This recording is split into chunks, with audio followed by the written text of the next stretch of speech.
Sunday morning, Stockholm temperature 23 degrees आणि आमचा group लगेच एक्सायटेड, चला बार्बिक्यू करूया. लोकेशन हुडचा लेक.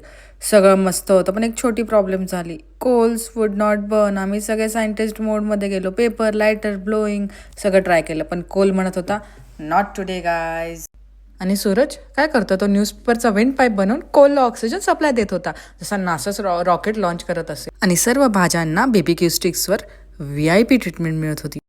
फायनली भाज्या कोळशावर ठेवल्या आणि आम्ही थोडंसं फोटोशूटही केलं. मग मंदार मानसी दोघं गाणं म्हणायला लागले.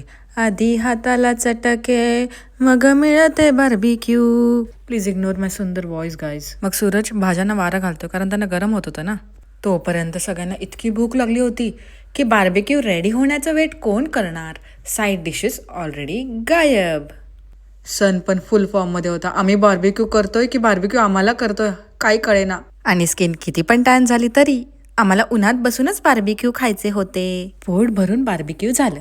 आता नेक्स्ट सीन, सगळ्यांची बॅटरी 2%. बेंचवर बसलेले सगळे लोक बघून वाटत होतं आता इथेच झोपणार की काय. मग नंतर वाटलं थोडं दांडिया खेळू.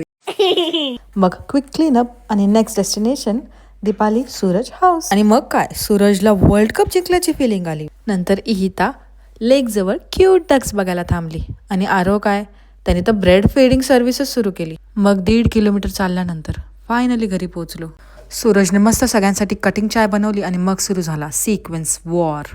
आणि गेस वॉट, मी आणि मानसी एकदा नाही दोनदा नाही 3 टाइम्स जिंकलो. आणि असा आमचा सनी संडे कंप्लीट झाला. Bye bye क्युटीज.